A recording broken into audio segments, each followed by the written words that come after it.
Hello, everyone, and welcome to another AP Chemistry virtual lesson. My name is Michael Faribault, and I teach AP Chemistry at Albemarle High School in Charlottesville, Virginia. Today, the topic of our lesson will be in Unit 8, Acids and Bases, and we'll be talking about buffers today. I want to remind you that you can visit apstudents.org/exams2020 for more information about the at-home online AP exams. So get more information at apstudents.org/exams2020. Hopefully you have access to a periodic table and some scratch paper and something to write with. Let me give you an overview of today's lesson. This topic, which is from topic 8, or unit 8, I should say, from the AP Chemistry curriculum, covers acid-base reactions and buffers, pH and pKa, properties of buffers, and the Henderson Hasselbalch equation. Just a note about this particular topic. This will not be included on the AP Chemistry exam for this year. So the AP Chemistry exam covers units 1 through 7. However, if you plan on taking any courses in college on chemistry, general chemistry or organic chemistry, this is a very relevant topic. So some of the topics that we present in these virtual lessons are topics that, while they may not be featured on the AP Chemistry exam for this year, are nonetheless important for concepts in chemistry, as well as you might need them in your courses in college.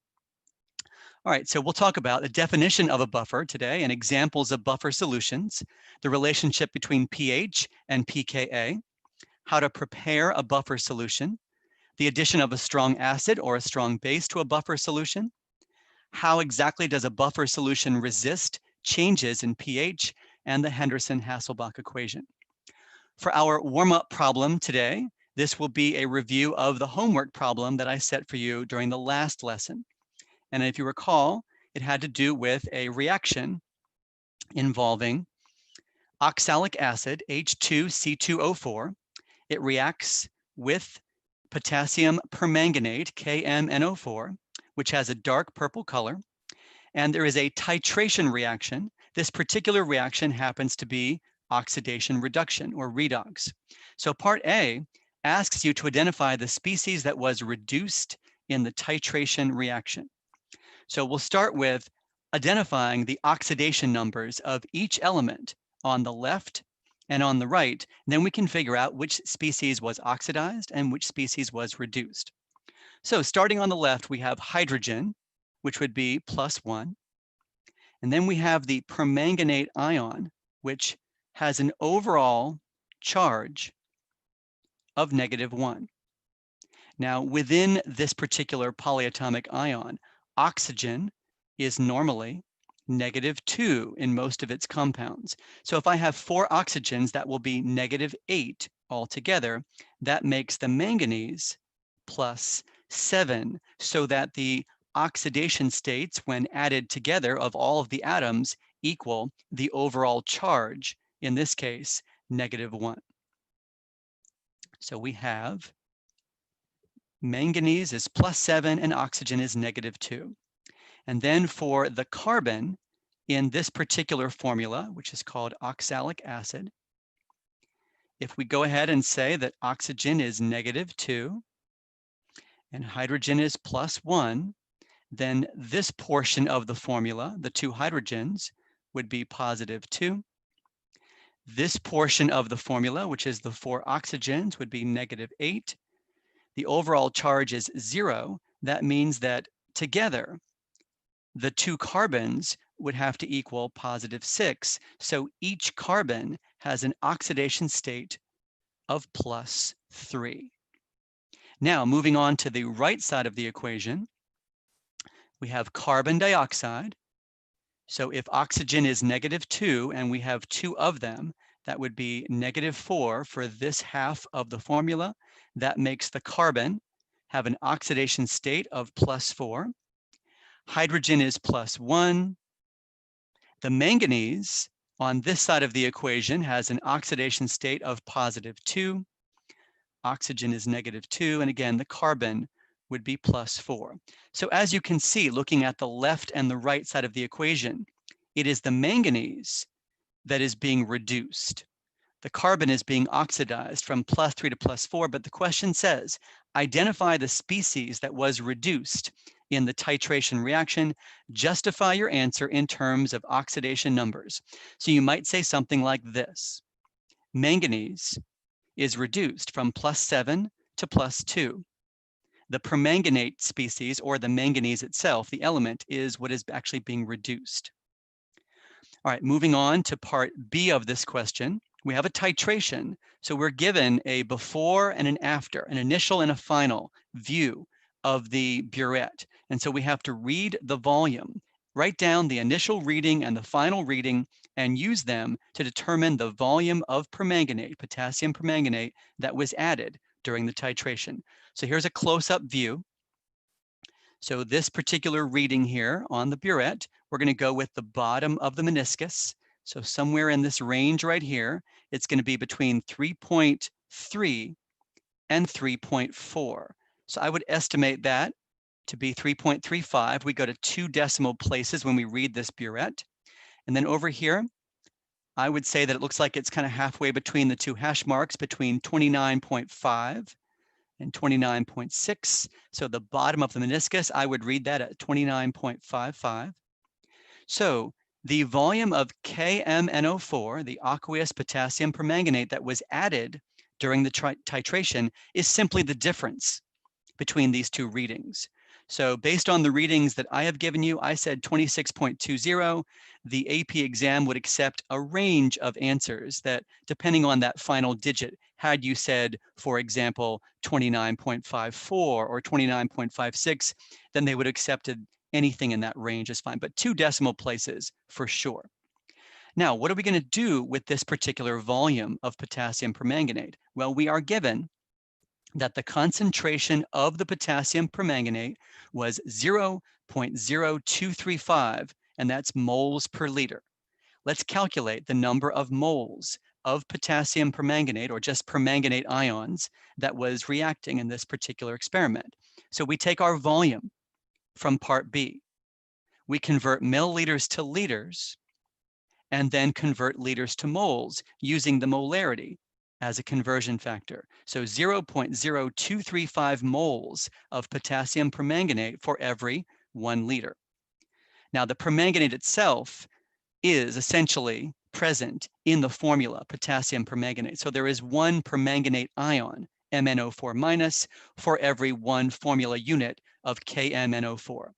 If we do this math, 26.20 divided by 1,000 times 0.0235, we get our answer, which happens to be 6.16 times 10 to the minus 4 moles of permanganate. Now, that was used in this experiment. If we were asked to calculate the number of moles of oxalic acid, then we could do a mole-to-mole conversion involving these coefficients.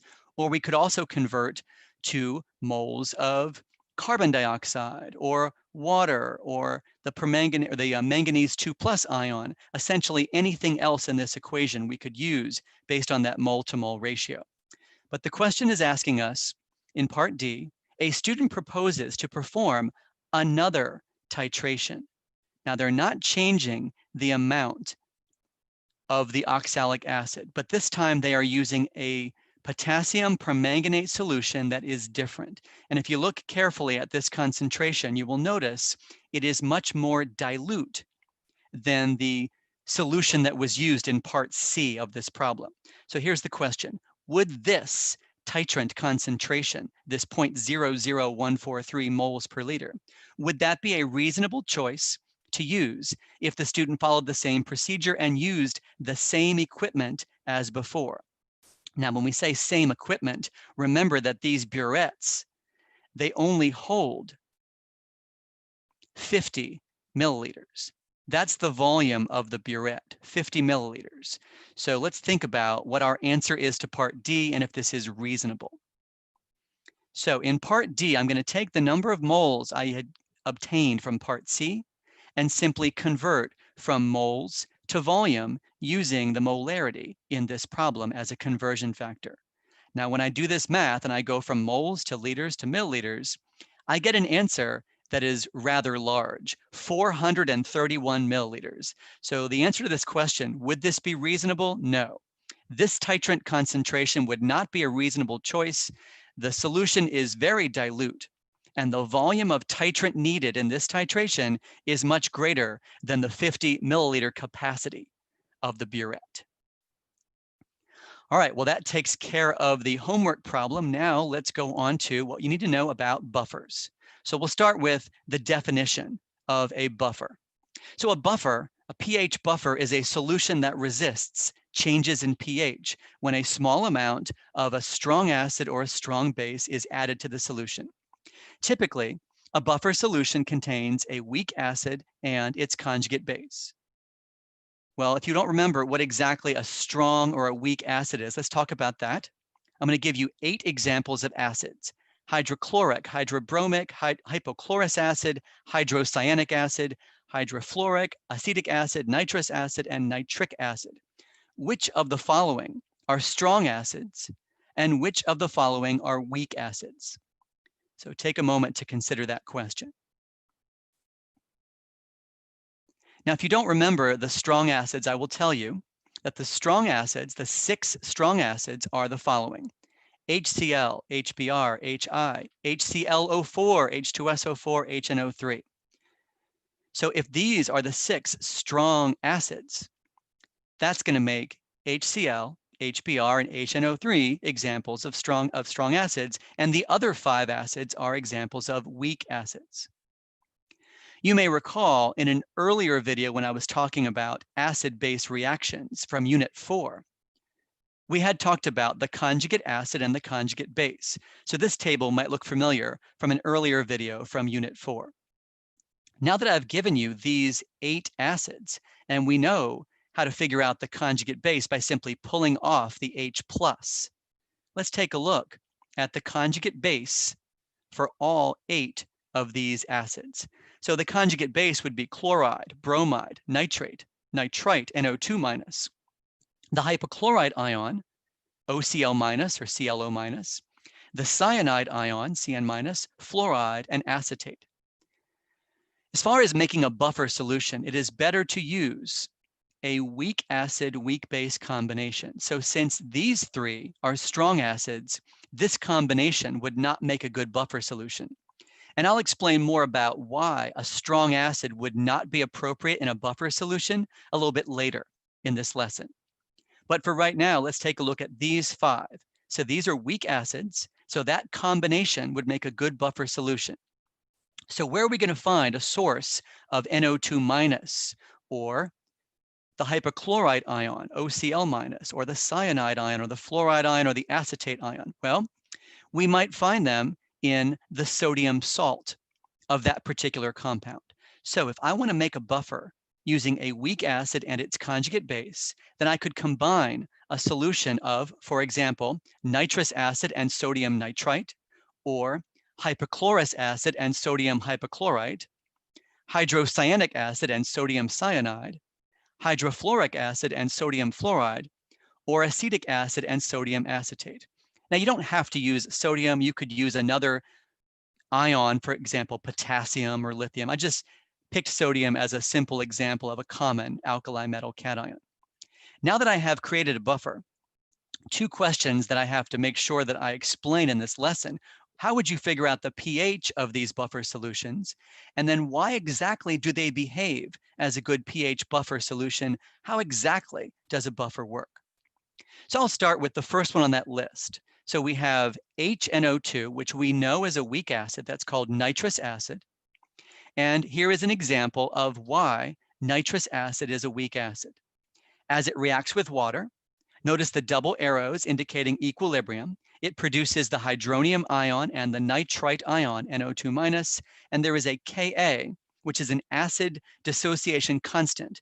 Now, the magnitude of that Ka is rather small, indicating that it's a weak acid. So in general, weak acids tend to have rather low values for the Ka.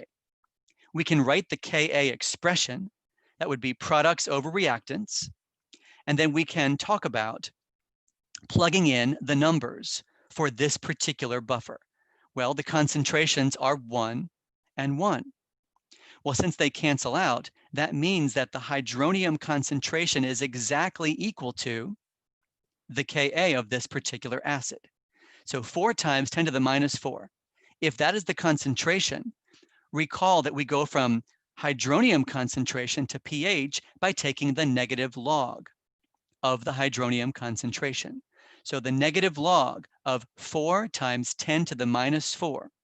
If you take a moment to do this on your calculator, negative log of 4 times 10 to the minus 4, you should get a pH of approximately 3 point something. So if you're following along with your calculator and you've done this math, your pH of this buffer solution is 3.40. So something important to mention here is that when the concentration of the acid, the weak acid, is the same as the concentration of the conjugate base, because of these numbers canceling out here, the pH will be equal to the pKa of the acid. That is an important concept as it relates to buffers. So I have a table here with the Ka values listed for nitrous acid, hypochlorous acid, hydrocyanic acid, hydrofluoric, and acetic acid. If you take the negative log of these numbers, you will get the pKa of the weak acid. So the negative log of 2.9 times 10 to the minus 8 is 7.54. The negative log of 6.2 times 10 to the negative 10 is 9.21. So again, if you need to pause the video to go ahead and take the negative log of these Ka values, feel free to do that. The negative log of the Ka for hydrofluoric acid works out to be 3.17. And the negative log of the Ka for acetic acid is 4.74. Since each of these buffers has the same concentration of both the acid and the conjugate base, then that means that the pH of these buffers would be the same as the pKa of the weak acid. Well, what if they're not the same? Let's talk about that. So if the concentration of nitrous acid is the same as the concentration of nitrate, then H3O plus or hydronium equals the Ka and the pH equals the pKa. But what if they are not the same? So we have some examples here where the concentration of the weak acid is not the same as the concentration of the conjugate base. So make a prediction. And again, feel free to pause the video to do this. Will the pH of these other two buffer solutions in which the concentration of the weak acid is different from the concentration of the conjugate base, will the pH be less than or greater than 3.40? All right, well, assuming that you have had a chance to make your prediction, in this next buffer we're looking at in the table, it looks like we have more acid than base. So when you have a greater concentration of the weak acid compared to the weak base, then your pH should be less than the pKa. But if instead you have a concentration of the weak base that is greater than the concentration of the weak acid, then your pH should be greater than the pKa. Now, that's just a prediction. That's just based on a conceptual understanding of more acid than base, pH is less, more base than acid, pH is greater. But let's go ahead and do the math. Let's plug in the numbers 1.2 and 0.8 into the Ka expression and see if our predictions are correct. So we have 0.8 for the concentration of the NO2 minus, and we have 1.2 for the concentration of the HNO2. So pay attention to why I put the numbers 0.8 and 1.2 into those positions. Now we'll go ahead and do the math and see what we get. So H3O plus or hydronium is equal to 6 times 10 to the negative 4. If you do this math, multiply both sides by 1.2, divide both sides by 0.8. Take the negative log, and we get a pH of 3.22, which is exactly what we predicted, that we thought it was going to be less than 3.4, and it is. Now let's go ahead and flip-flop the 1.2 and the 0.8, because now we've switched those concentrations around. So plugging those numbers into the expression, now we have more base than acid, multiply both sides of the equation by 0.8, divide both sides of the equation by 1.2. Now we get a hydronium concentration, which is 2.7 times 10 to the minus 4 moles per liter. Take the negative log, and hopefully the pH will be greater than 3.4. And in fact, it is. So let's kind of summarize here the relationship between pH and pKa in general terms. So we have a generic Ka expression. If the concentration of the weak acid, HA, in general, is equal to the concentration of the conjugate base, A-, then the pH equals the pKa. If you have more acid than base, your pH will be less than the pKa. And if you have more base than acid, your pH will be greater than the pKa. So that relationship is a very important concept for you all to understand. And you don't have to do any math to actually understand that concept. All right, how would you prepare a buffer solution? Where there are two common methods to prepare a buffer solution. Method number one, you simply take two different sources, one solution that contains the weak acid, HA, and then another separate solution that contains the conjugate base, A-, and you mix them together. So for example, I might start with 500 milliliters of 2 molar acetic acid. I might find another solution, 500 milliliters of 2 molar sodium acetate. If I combine these two solutions together, I will have 1 liter of a solution that now has a concentration of 1 molar acetic acid and 1 molar sodium acetate. Simply because I diluted it by mixing equal volumes, I have now cut the concentration of each of those components in half. So I made a good buffer by simply mixing two solutions together. Now, the two solutions do not have to have the same concentration necessarily. So for example, I might pick a solution that has 2.4 molar acetic acid and combine that with a solution that is 1.6 molar sodium acetate. I would get 1 liter of a solution that now has a slightly greater concentration of acetic acid as compared to sodium acetate, but I would still have a good buffer solution. So method number one is to mix two solutions together, one that contains the weak acid and the other that contains the weak base. Another method you can use to make a buffer is you start with a solution that contains the weak acid, and then you start to neutralize it. Now, to neutralize the weak acid, you don't want to neutralize it all the way. In other words, you don't want to convert all of the HA into A-. So you'd like to have a reaction between the strong base that will neutralize some, or in this case, let's say half of the weak acid. If you can neutralize half of the weak acid, then you will have a mixture that contains some HA and some A-. So you're starting with a solution that contains a weak acid and adding a strong base until half of the weak acid has been neutralized. So I might begin, for example, with 100 milliliters of 2 molar acetic acid, and I might add 100 milliliters of a solution of 1 molar sodium hydroxide. Now, because the concentration of hydroxide is only 1 molar, it's not going to neutralize all of the acid. It's going to neutralize half of the acid. I would finish with a final solution that has a volume of 200 mils, and the concentration of the weak acid and the conjugate base will be equal. You might wonder, where exactly did I get the 0.5 molar? Let me go ahead and show you this. I'm going to remind you of something I had presented in an earlier lesson.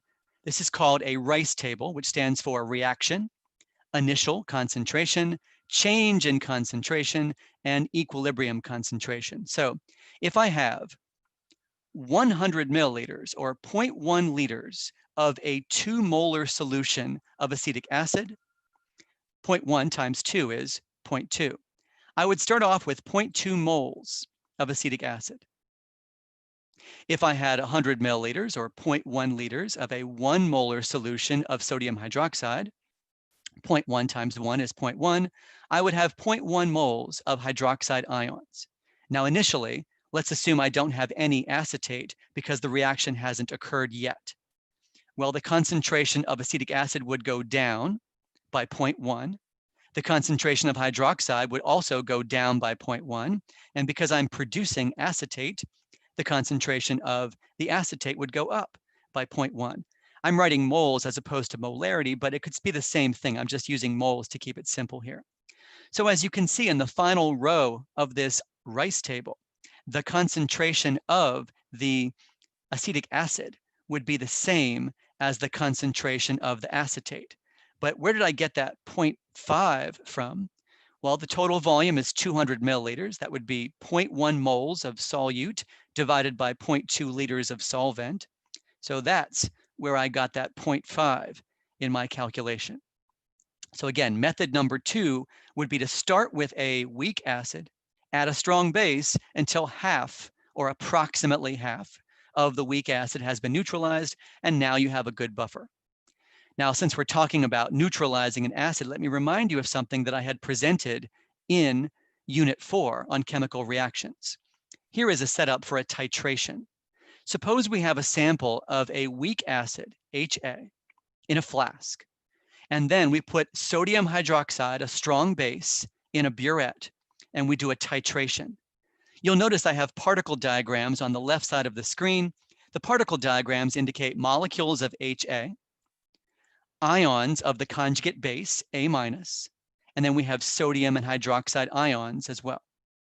So let's look at a particle view, a close-up view of what does the flask look like before the titration starts. Well, before the titration starts, we have a predominant species in solution, and that is the HA, the weak acid, because we haven't done the titration yet. The major species present in solution, besides water molecules, would be the HA, the weak acid molecules. So what's going to happen when we reach the equivalence point in the titration? Well, at the equivalence point in the titration, all of the HA should have been converted into A-. That means that we'll also have not sodium hydroxide, but just sodium ions present because the hydroxide, OH-, reacts with the HA and it produces A-. So you're seeing A- and sodium ions present. I'm not showing water molecules present. The major species present in solution at the equivalence point, besides water molecules, are the ions sodium and A-, the conjugate base. Well, what happens if you are halfway to the equivalence point? If you halfway neutralize this weak acid, you should have, and you can see here, 1, 2, 3, 4 molecules in the particle diagram of HA, and 1, 2, 3, 4 molecules, 4 ions, 4 ions of the A-. So as you can see here in the particle diagram, we have an equal number of HA and A-. So at the halfway point in a acid-base titration, the concentration of the weak acid is equal to the concentration of the conjugate base, and the pH equals the pKa. So this particular region right in here is considered the buffer zone. Now, what I'm looking at is a graph where I'm plotting pH along the y-axis and the volume of the titrant, in this case, the sodium hydroxide added to this flask, along the x-axis. So the pH does not change very much in the buffer zone because the buffer is doing its job. It's maintaining the pH to stay approximately the same. At the beginning of the titration, you have essentially HA. At the equivalence point, you have essentially A-. And at the halfway point in the titration, which would be approximately 20 milliliters, so the equivalence point occurs at around 40 milliliters. The halfway point would occur at around 20 milliliters. So at the halfway point, we have this mixture. Since we know that the pH equals the pKa at the halfway point, this is one method for estimating the pKa value of an acid. So you could look at a titration curve a pH versus volume of titrant, and you could find that the sharp rise in pH, this is where the equivalence point occurs. And at the halfway point in the titration, this is where the pH equals the pKa. So this is a method for estimating the pKa of the weak acid. In the region to the left of the halfway point, there would be a greater concentration of HA compared to A minus, and your pH would be slightly less than the pKa. In the region on the pH curve that is to the right of the halfway point, you're going to have a greater concentration of the conjugate base, A minus, than you have HA, and your pH would be slightly greater than the pKa. All right, let's talk a little bit about pH range of a buffer. And there is a pH range, and that is the effective range over which the buffer acts effectively. So buffers come in lots of different varieties, and there's lots of different pH values that you might choose to use. For most buffers, this buffer range, this pH range, tends to be plus or minus 1 unit on either side of the pKa. So for example, if I have a buffer solution that is made from nitrous acid, HNO2, and the nitrite ion, NO2 minus, then the pH range of that buffer would be approximately between 2.4 and 4.4.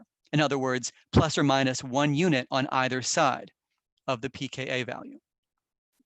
If I wanted to make a buffer of around pH 7 or pH 10, I would not choose a nitrous acid sodium nitrite combination. That would not be a good buffer because it would be outside the range. Now, if instead I made a buffer out of hypochlorous acid, HOCl, and sodium hypochlorite, then based on the pKa value of that weak acid, then my pH range would be approximately between 6.5 and 8.5. If instead I wanted to make a buffer out of hydrocyanic acid and sodium cyanide, then my range, my pH range of that buffer would be approximately between 8.2 and 10.2. Okay, next thing to take a look at is what happens when a strong acid or a strong base is added to a buffer solution. We'll go back to the nitrous acid sodium nitrite example. We know that nitrous acid is a weak acid and that NO2 minus, or the nitrite ion, is a weak base. So suppose that a small amount of a strong acid, in this case, a small amount of hydrochloric acid is added to this buffer. Now you could add nitric acid, hydrobromic acid, hydroiodic acid. I just used hydrochloric acid as an example. Write the net ionic equation for the reaction that would occur between HCl and one of the components of this buffer. Now, the HCl is not going to react with the other acid. If you're doing an acid-base reaction, typically you have to have an acid reacting with a base. So the HCl would react with the component of this buffer that behaves as a weak base. On the right side of the equation, I would get HNO2 along with the chloride ion. But remember that we're doing the net ionic equation, so this actually should be split up. Chloride is not going to be featured in this overall net ionic equation. Chloride is a spectator ion. So in fact, the hydrochloric acid can be envisioned as just H plus ions. It is a source of H plus or hydronium ions. It reacts with the weak base to produce the weak acid. So effectively what makes a good buffer is that one of the components is slightly consumed and then the other component is produced, but we're trying to keep this ratio approximately the same. So the weak base, NO2 minus, will turn into HNO2, molecules of the weak acid. What happens if we add a small amount of a strong base? In this case, sodium hydroxide. You also could have used potassium hydroxide or calcium hydroxide. So focusing on the hydroxide and not the sodium as a spectator ion, the hydroxide would react with the weak acid, producing water and the weak base, NO2-. So the message here is that when you add either a strong acid or a strong base to a buffer solution, one of the concentrations will go down slightly, and the other concentration will go up slightly. So if I add a strong acid to this buffer, the red and the blue rectangles are to indicate same concentration of these two components. After the strong acid is added, the concentration of HNO2 goes up slightly, and the concentration of NO2- goes down slightly. If instead we add a strong base to this buffer, then the concentration of the weak acid will go down a little bit, and the concentration of the weak base will go up a little bit. So how will the pH be affected? When a strong acid is added to the buffer, the pH will go down a little bit because we have more acid than base. How will the pH of the buffer be affected if a strong base is added to the buffer? The pH will go up slightly because now we have more base than acid. So in terms of how exactly a buffer works, we have to talk about the slight change in pH that occurs when either a strong acid or a strong base is added to the buffer. Here, you might be thinking this only works for HNO2 or NO2-. No, in fact, on this slide, I've just generalized it. So when you have a solution of HA, the general formula for a weak acid, and then the A-, the general formula for the conjugate base of that weak acid, you can see that adding acid causes the pH to go down a little bit, and adding a base causes the pH to go up a little bit. Let's explore more of the math. How exactly does a buffer solution resist changes in pH? So in this example, we have 1 liter of a buffer.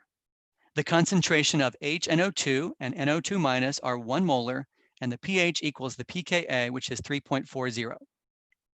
Let's add 1 milliliter of a concentrated solution of HCl to the buffer. Now we know that the acid concentration will go up slightly, so we're going to have more HNO2 than NO2-, and our pH will go down, but by how much?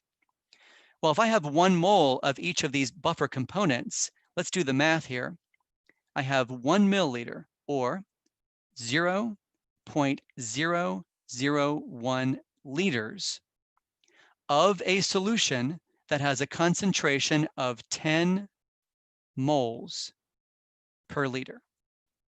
Well, 0.001 times 10 is 0.01. So we have added 0.01 moles of H+ to this buffer. This concentration will go down a little bit. This concentration will go up a little bit. In fact, by a change of 0.01. So there are the new concentrations after the strong acid has been added. They don't look that different. Let's see what the math works out to be. I'm going to plug these numbers, 1.01 on the bottom, because that is the concentration of the nitrous acid, and 0.99 on the top. I'm going to go ahead and solve for the hydronium concentration. And when I do that, take the negative log, I get a pH of 3.39. Did the pH go down? Yes, but that was a very, very small change in pH. So to further emphasize how amazing this buffer solution is, watch what happens if we had added that same amount of hydrochloric acid to pure water. Now, pure water is not a buffer. 0.01 moles of H+ in 1 liter of water is going to have a concentration of 0.01. And when you negative log that number, you get a pH of 2. So think about that. The pH of the buffer went down by 0.01. Now, in pure water, that same amount of acid would cause the pH to go down by 5 pH units.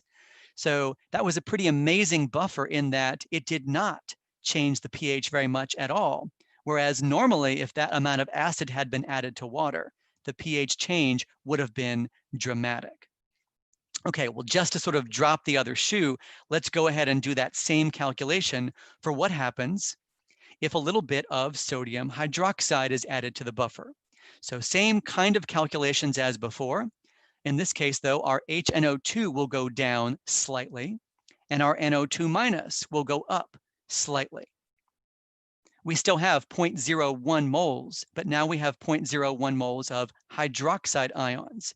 So again, this concentration will go down a little bit, and this concentration will go up a little bit. So now we have the numbers 0.99 again and 1.01, but they have been reversed. If we plug the numbers in and we do the pH calculation, you can see that the pH goes up, but only slightly. And as you can imagine, what I'm about to show you is what would happen if we had added that same amount of sodium hydroxide to pure distilled water. So pure water, 0.01 moles per liter. Take the negative log, that's the pOH, which is 2. 14 minus the pOH gives us the pH, which is 12. Again, the pH would have changed very dramatically had we added this amount of strong base to pure water, and yet the buffer was able to resist changes in pH. So to summarize graphically, as long as you can keep this concentration of HA and A minus approximately the same, you can get your pH to stay approximately the same. So a buffer solution does a good job of resisting changes in pH. All right, I had said earlier that you cannot use a strong acid and its conjugate base to make a good buffer solution. Now, hopefully this will make a little more sense. Here's why. So I'm going to go from nitrous acid, which is HNO2, to nitric acid, which is HNO3. HNO2 is a weak acid, whereas HNO3 is a strong acid. Notice that I have a single arrow here as opposed to a double arrow indicating that this happens 100%. So on the left, we have a weak acid and we have a weak base. On the right, we have a strong acid, and what can we say about the nitrate ion? Well, it's not a base. In fact, it's essentially neutral in solution. It's negligible. That reaction, NO3 minus, does not reverse. So because a conjugate base of a strong acid is essentially neutral or a spectator ion, it's not going to be a good buffer, because in a buffer, you need both the acid component and the base component. So when you use a strong acid and its conjugate base, it will not create a good buffer because you don't have both of those components present in solution. All right, I had mentioned we're going to talk about what is known as the Henderson Hasselbalch equation. What you are looking at right now is the Ka expression for a generic weak acid. I'm going to go ahead and rearrange this equation and isolate H plus on the left. So I'm going to multiply both sides by HA and A minus. I'm now going to take the negative log of both sides of the equation. And when I do that, on the left side of the equation, the negative log of the concentration of H plus is the pH. On the right side of the equation, I have the negative log of this product. You may know this from math class. When you take the log of A times B, it's the same as the log of A plus the log of B. So when you take the log of a product, you can split it up into two separate log expressions separated by a plus sign. That's just one of the properties of logs. So therefore, that's what I'm going to do now. I'm going to split this up, and the negative log of the Ka happens to be the pKa.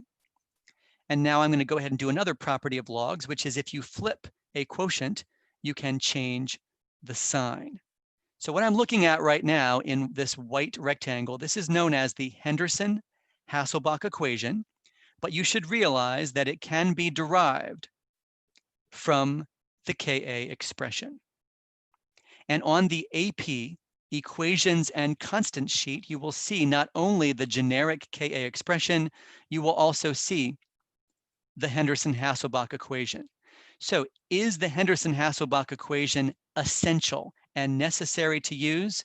No. In fact, you could use either one of these. You could use either the Ka or the Henderson Hasselbalch equation for certain calculations. And in fact, I'm going to go ahead and show you both. So in this example question, it says using the Ka expression to calculate pH. We have a buffer that contains 1.2 molar nitrous acid and 0.8 molar sodium nitrite. The Ka for nitrous acid is 4 times 10 to the negative 4. Let me plug in the 1.2 on the bottom and the 0.8 on the top. I'm going to go ahead and solve for H+. So I'll multiply both sides by 1.2, divide both sides by 0.8. And when I solve for H+ and I negative log it, I get a pH of 3.22. Now, if a student has a preference for using the Henderson Hasselbalch equation to do this kind of buffer calculation, the Henderson Hasselbalch equation doesn't always solve all your problems, but in this particular situation, for a buffer solution, you could use it. So here is the Henderson Hasselbalch equation. The pKa is the negative log of the Ka, which works out to be 3.4. If I plug in my 0.8 on the top and my 1.2 on the bottom, I do the log. On my calculator, the log of 0.67 works out to be negative 0.17. And sure enough, I get the same answer. I get the same pH value that I had before. So I'm just showing you could solve the problem two different ways. You are not required to use the Henderson Hasselbalch equation. To use that equation is a fine thing to do for buffers and for other types of calculations, but it's not necessary. Here's another example. I'm going to start with Ka. A buffer solution contains a mixture of acetic acid and sodium acetate, and it has a pH of 5. If the concentration of acetic acid is 2 molar, what is the value of the concentration of the acetate ion? And incidentally, the Ka for acetic acid is 1.8 times 10 to the negative 5. Well, I can plug in my 2 molar on the bottom, but I can't plug in a value for the acetate concentration since I don't know what that is yet. I do know that the pH is 5. So if the pH is 5, then the H+ concentration is 10 to the minus 5. If the concentration of acetic acid is 2 molar, let's go ahead and plug in what we know. I still don't know the concentration of the acetate, but I know everything else. So I'll go ahead and solve, just do a little algebra here. And when I get the concentration of acetate, it works out to be 3.6 molar. So could I have used the Henderson Hasselbalch equation to do the same problem? Yes, and you get the same answer. So the pKa is the negative log of the Ka, which works out to be 4.74 in this case. The pH was given as 5. I know the concentration of the acetic acid on the bottom. I put 2 in there, but I don't know the concentration of the acetate. Let me go ahead and take the take the 10 to the power, raise 10 to the power on both sides. So 10 raised to the left will get rid of that log expression. And on the right side of the expression, I have 10 raised to the 0.26. So what I have done is rearrange the equation by doing 10 to both sides. And when I solve for the acetate concentration, sure enough, I get the same value. All right, last comment I want to make, and then we'll get to our homework. We have seen some examples in this lesson of buffers where you start with a weak acid and you combine it with a conjugate base. You might be wondering, what about a weak base, such as ammonia or methylamine? Could you start with a weak base and combine it with the conjugate acid, for example, ammonium? And the answer is yes. So what I'm showing you here on this table is 4 examples. We have 2 examples of a weak acid, and we have 2 examples of a weak base. I'm giving you the Ka for the weak acid, and let's see if I can figure out what the Kb for the weak base is.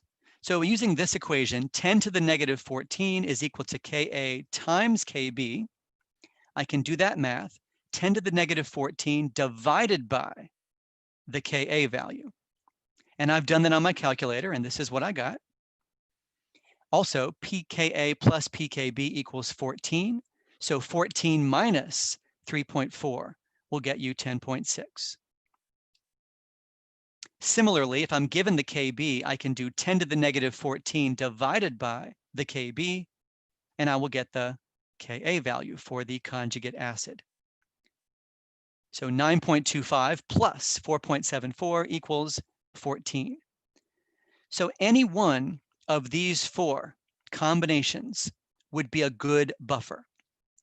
Nitrous acid plus nitrite, hypochlorous acid plus hypochlorite, ammonium and ammonia, the methylammonium ion and methylamine, and the pH of those buffers, assuming you have a 1-to-1 mole ratio, the pH of the buffer would equal the pKa of the conjugate acid.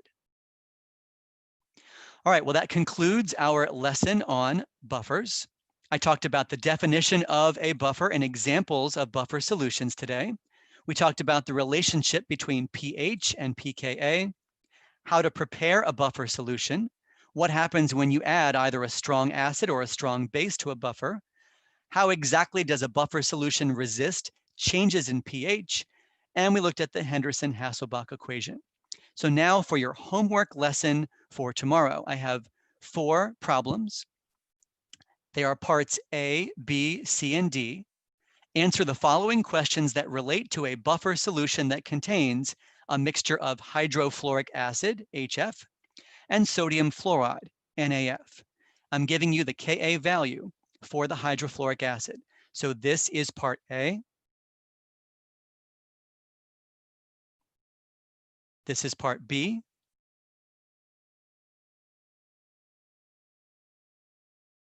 This is part C.